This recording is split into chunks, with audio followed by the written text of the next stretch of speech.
Dans cette vidéo, je vous montre ce que je fais au potager début septembre et notamment, on va découvrir aujourd'hui un légume d'autrefois, l'épinard fraise. C'est parti!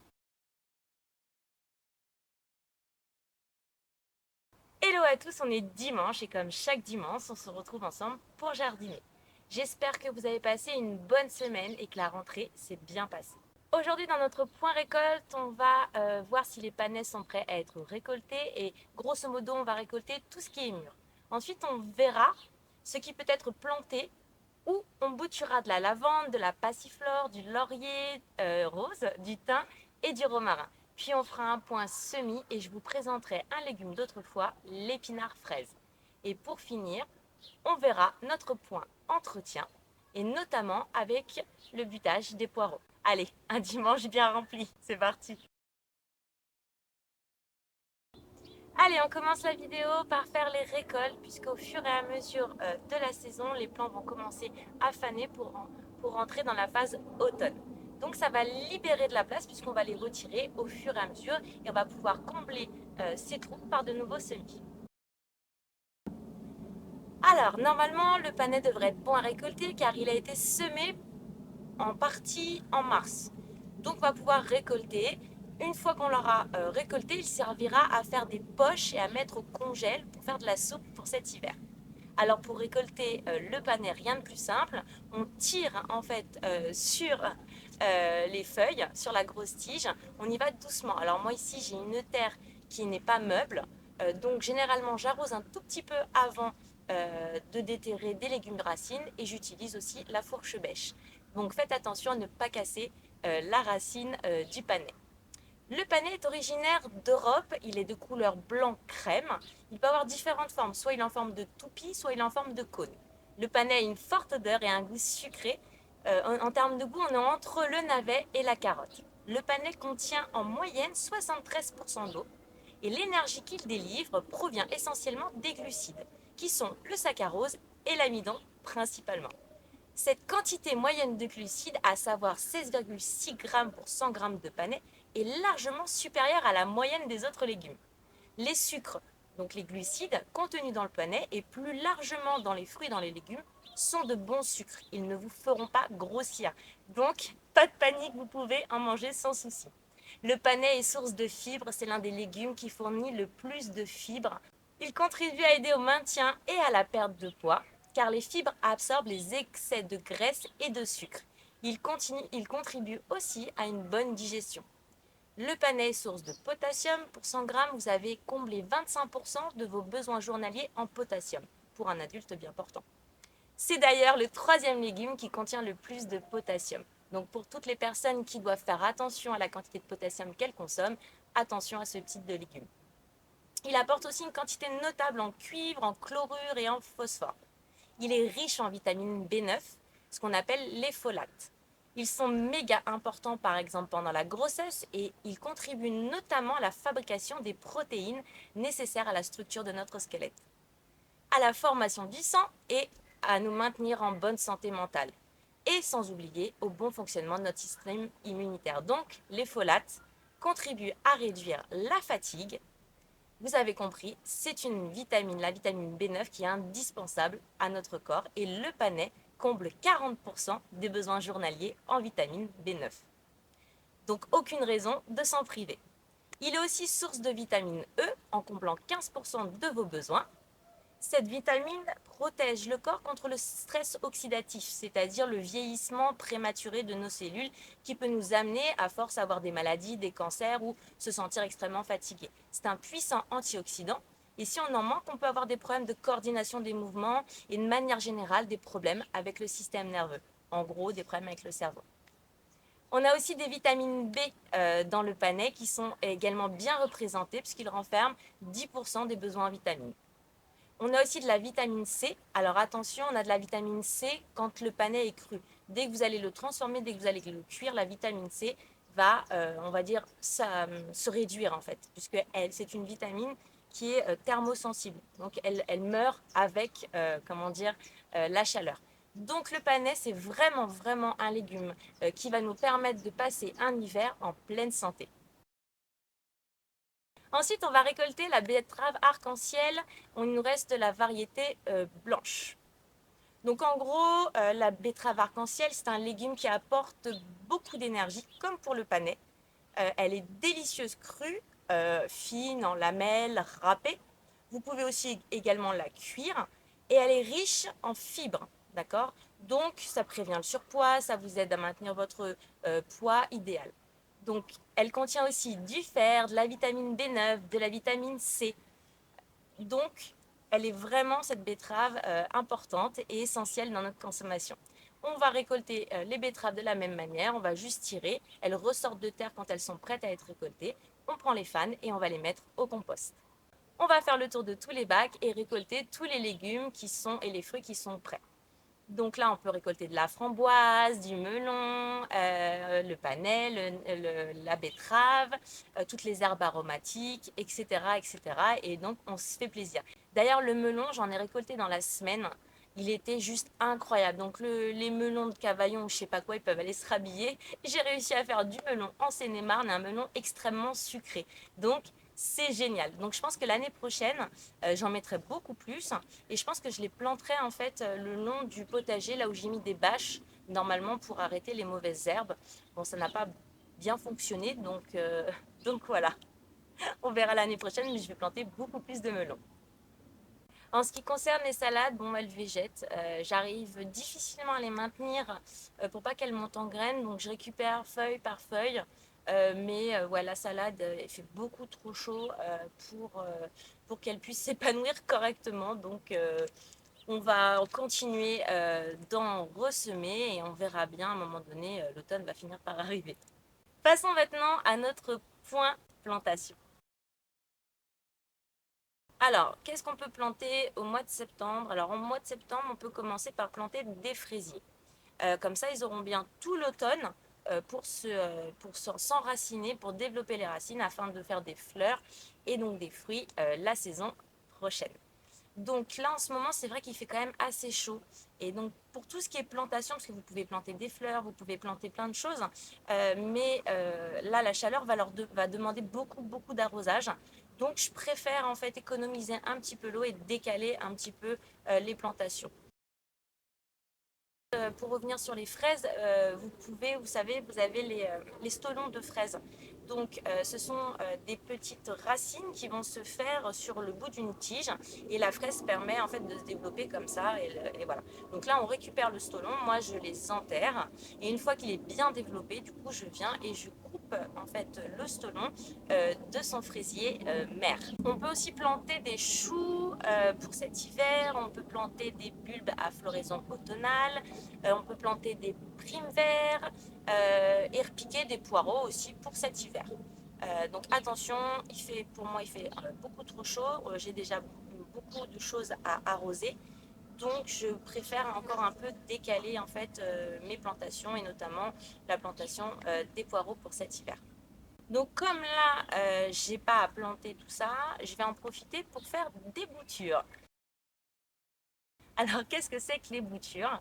Les boutures, c'est une technique qui permet à partir d'un plant, d'une plante, d'en faire d'autres, de les multiplier. Donc, c'est assez magique puisqu'il vous suffit d'acheter un plant ou de récupérer un plant et les années suivantes, vous pouvez bouturer, c'est-à-dire fabriquer d'autres plants à partir de ce même plant.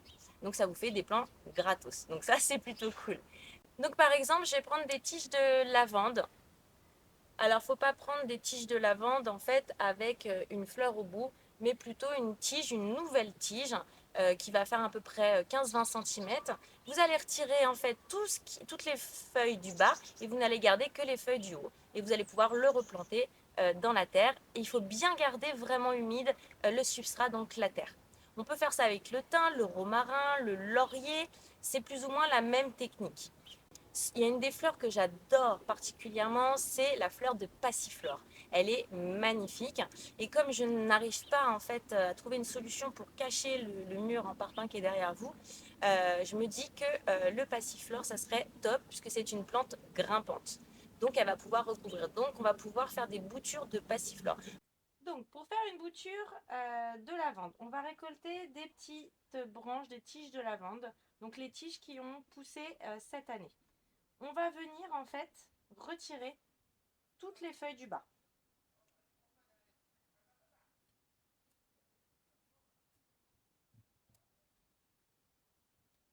Voilà, et on va laisser celle du haut. Une fois que vous avez fait ça, donc moi je vais recouper ici. Il n'y a plus qu'à planter dans un pot avec de la terre et à bien garder la terre humide.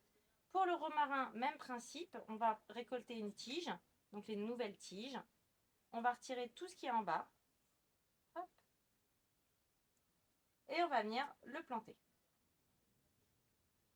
Hop, on va bien tasser. Le thym, même principe, on prend une tige, on va retirer tout le bas. On garde que la tige principale et on va venir le planter dans le pot. Donc moi je me suis fait un pot à bouture. Ça me permet de les regrouper puisqu'elles ont besoin tout le temps d'humidité. Donc je vous conseille d'en faire plusieurs de chaque parce que parfois elles prennent pas. Pour quelle raison, on ne sait jamais. Un peu pas suffisamment d'eau, trop d'eau, etc., etc. Hop, on enlève les feuilles et on vient les planter. Pour le passiflore, alors, vous récupérez des branches sur lesquelles il faut, donc on a dit tout à l'heure, 1, 2, 3, 4 nœuds minimum. D'accord? Donc là, on fait attention, le bout de la feuille, je vais le garder. C'est celui-là que je vais couper là. Ici. Je vais retirer les feuilles qui sont là transversales. Hop. Alors, en fait, hop. Ça sera plus simple avec ça. Hop. Et je garde uniquement les feuilles. J'enlève juste les petites lianes là qui s'attachent. Et je vais venir planter de la même manière. Hop. La tige dans la terre. Je recommence. Je compte le nombre de nœuds en partant de la tête. 1, 2, 3 et 4. Je coupe. J'enlève les feuilles. Hop. Je garde que celle du haut. J'enlève par contre les petites lianes. Je ne sais pas comment ça s'appelle. Et je vais venir. Voilà. Grosso modo, ça fait ça. J'arrose à la fin et tous les jours, je viens arroser. Voilà pour la bouture. Passons maintenant au point semis. Alors, qu'est-ce qu'on peut semer sur le début septembre? Alors, vous pouvez semer des bleuets, des pieds d'alouette, des clarkia. Vous pouvez semer directement dans les massifs, là où vous avez des trous, ou vous les semez en godet ou en pépinière, et puis vous les repiquerez au printemps. Si vous les semez en pleine terre, ne vous inquiétez pas si elles ne germent pas tout de suite, si vous ne les voulez pas sortir. Il y a ce phénomène de vernalisation dont on a parlé il y a 15 jours. On va s'attarder sur un légume d'autrefois, l'épinard fraise. C'est un légume oublié de la famille des Chenopodiacées, que l'on appelle maintenant les amarantacées. Alors l'amarantacée, c'est la grande famille. Alors malgré son nom, l'épinard fraise n'est ni de l'épinard ni de la fraise. C'est un légume feuille qui a des feuilles qui ressemblent à l'épinard, mais ses fruits, moi je trouve qu'ils ne ressemblent pas à des fraises, mais qui ressemblent plutôt en fait à de la mûre. Donc c'est une plante potagère annuelle qui se cultive comme un légume feuille. Ces tiges peuvent atteindre 60 cm, mais ça peut monter jusqu'à 1 mètre. Ça forme un petit buisson en fait. Le fruit de l'épinard fraise a un goût sucré et acidulé en même temps, c'est assez particulier. Et il a un léger goût de betterave, si on peut, si on peut dire ça. C'est ce qui ressemble le plus. Alors, il est originaire d'Asie, on le cultive à la mi-ombre, comme une plante rustique, et donc elle peut résister jusqu'à -10 l'hiver. Donc, dans certaines régions, on peut cultiver l'épinard fraise toute l'année. Alors là, en fait, on va pouvoir récolter les premières feuilles d'ici 50 jours. Et en ce qui concerne les fruits, tout dépendra de la chaleur qu'on aura sur septembre, octobre et novembre. Alors la meilleure période pour avoir des fruits, c'est bien sûr de planter l'épinard fraise au mois de mars et vous aurez des fruits juillet-août. On va le tenter, on verra bien si on aura des fruits. L'objectif, c'est déjà de récupérer les feuilles et puis de commencer à se familiariser en fait avec cette culture si vous ne la connaissez pas. Comme ça, au mois de mars prochain, vous serez rodés et ça se passera bien. Donc voilà pour l'épinard fraise. Vous pouvez donc consommer les feuilles en salade comme un épinard, même principe, cuit, cru, comme vous voulez. Et pour le fruit, vous pouvez le consommer cru. Vous pouvez en faire de la gelée, de la marmelade, de la confiture, comme vous voulez. Alors moi, j'ai tendance plutôt à conserver les feuilles d'épinard fraises séchées et pareil, de faire sécher les fruits ou de faire en fait de la confiture. Alors l'épinard fraise, il aime être à côté des pois, des fèves, des haricots, des choux, des céleris, du framboisier, des framboises, de la laitue. L'épinard fraise est riche en acide oxalique, donc il ne faut pas le consommer de manière excessive au risque d'abîmer ses reins. L'acide oxalique dans notre corps sert à fixer le calcium sur les os. Il a aussi la capacité de se lier avec d'autres minéraux en les assimilant et donc du coup finalement au lieu d'aller pour votre corps, ils finissent dans les toilettes. Pour toutes les personnes qui souffrent de calculs rénaux, vésicaux, vous devez limiter la consommation de ce type d'aliments au risque de favoriser la formation de calculs et tout ce qui peut aller avec. D'ailleurs, l'épinard fraise, ce n'est pas le seul légume dans ce cas. Vous avez les épinards, l'oseille, la rhubarbe, la betterave, les blettes, les asperges, la figue, les dattes, j'en passe et des meilleurs. Donc généralement, quand vous devez faire attention à l'acide oxalique, le médecin vous donne toute une liste d'aliments à consommer de manière, on va dire, modérée, voire supprimée suivant vos pathologies. En consommation pour un adulte bien portant, vous pouvez en consommer 2 fois par semaine. Il n'y a pas de souci. Au contraire, l'épinard fraise est un aliment que l'on pourrait en fait qualifier d'aliment fonctionnel parce qu'il remplit une fonction biologique pour le corps grâce à sa composition. Il est donc riche en antioxydants. Il limite aussi la satiété en libérant des hormones qui enverront un message au cerveau en disant t'as plus faim, arrête de manger. Donc c'est un aliment qui peut effectivement servir dans le cadre en fait de la perte de poids. Vous avez également le même phénomène avec l'épinard.